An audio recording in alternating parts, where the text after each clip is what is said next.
Bismillahirrahmanirrahim. Assalamualaikum warahmatullahi wabarakatuh.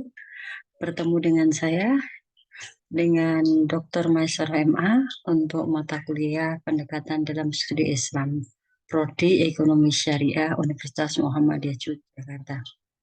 Teman-teman yang saya hormati, Alhamdulillah pada kesempatan kali ini kita lanjutkan materi berikutnya yaitu pendekatan teologi normatif. Pada pertemuan yang lalu, kita sudah membahas apa sih yang menjadi ruang lingkup studi Islam. Nah, kemudian dari ruang lingkup studi Islam itu, apa sih sebetulnya yang akan dikaji dalam studi Islam itu? Tentu terkait dengan masalah-masalah keislaman dalam kehidupan sehari-hari.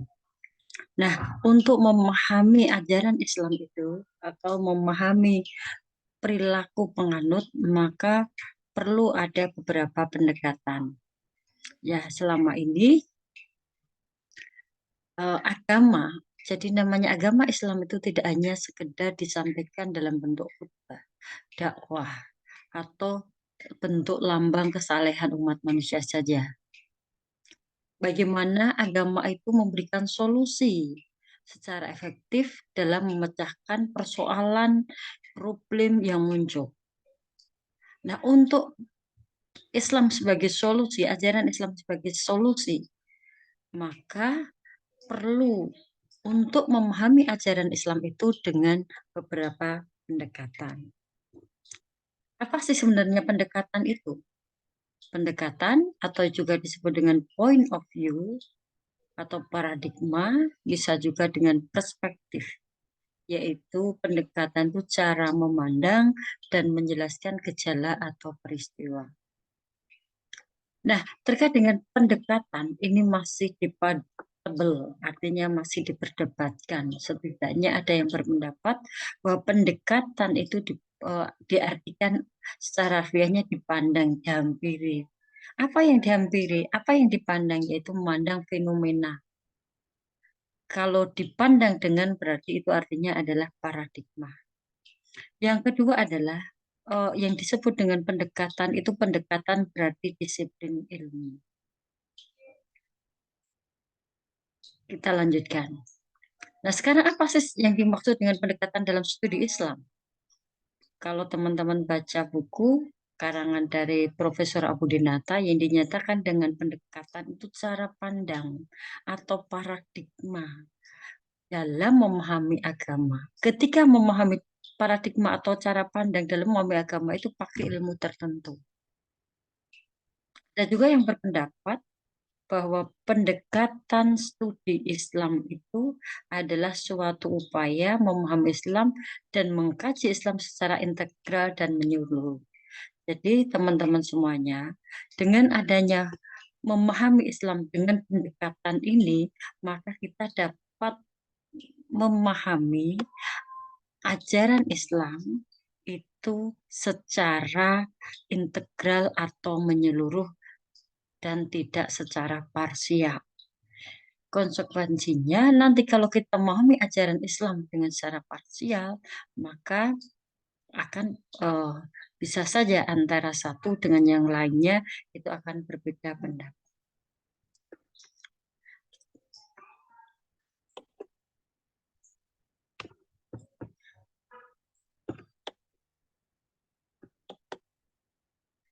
Kita lanjutkan.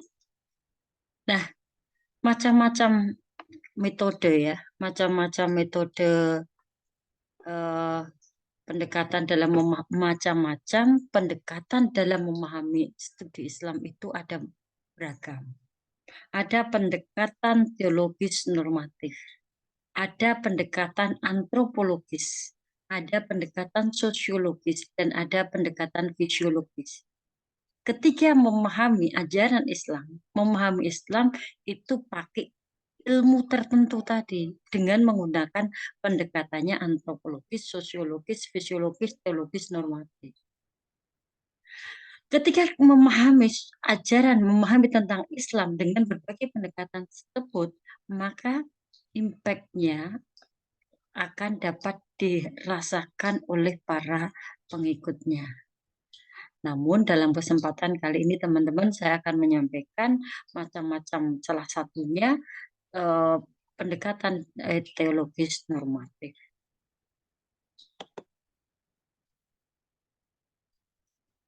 Nah, pendekatan teologis, teos itu Tuhan, logis itu ilmu. Berarti teologis itu adalah upaya memahami agama dengan menggunakan kerangka ilmu ketuhanan yang bertolak dari suatu keyakinan bahwa wujud empirik dari suatu keamanan dirinya yang paling benar dibandingkan dengan yang lain.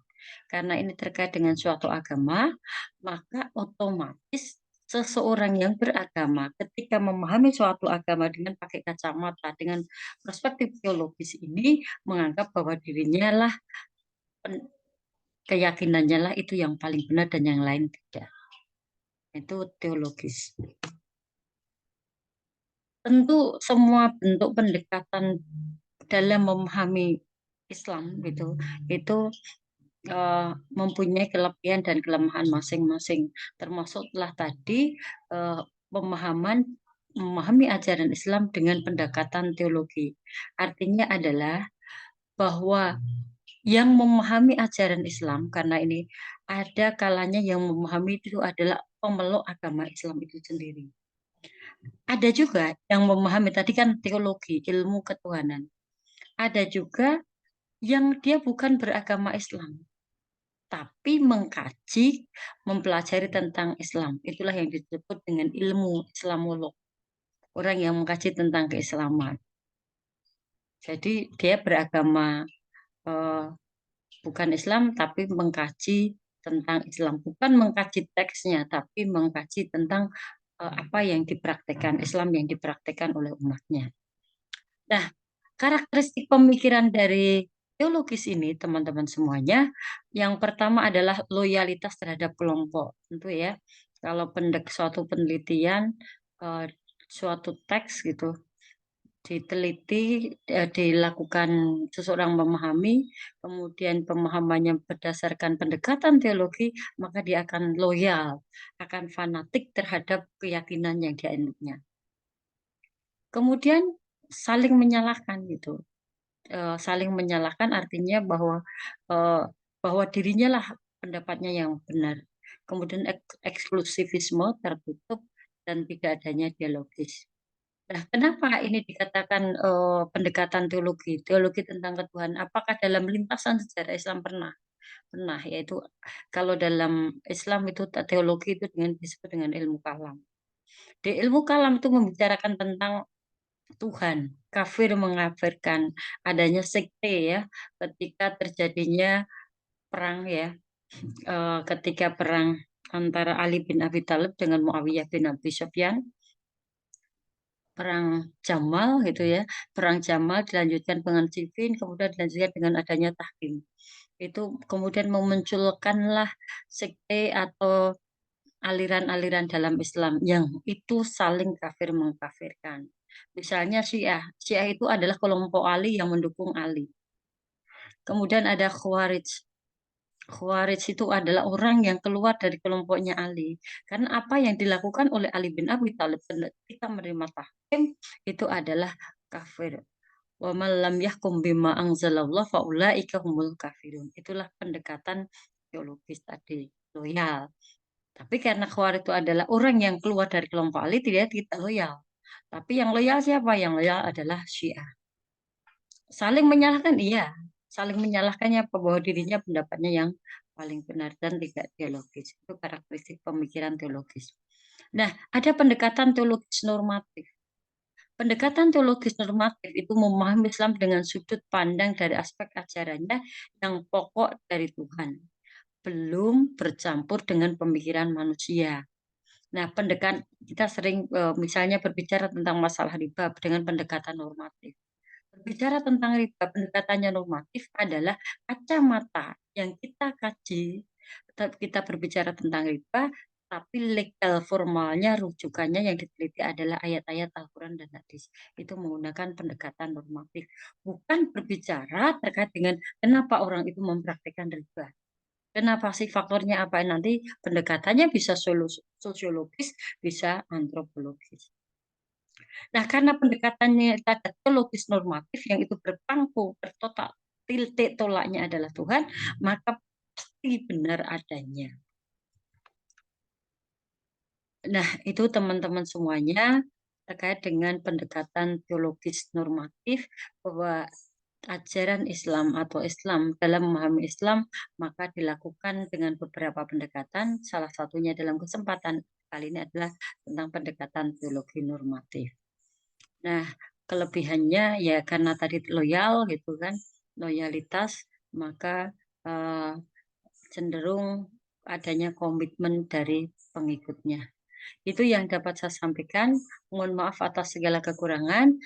Sampai ketemu lagi pada pertemuan berikutnya. Saya akhiri, akhir kalam. Wassalamualaikum warahmatullahi wabarakatuh.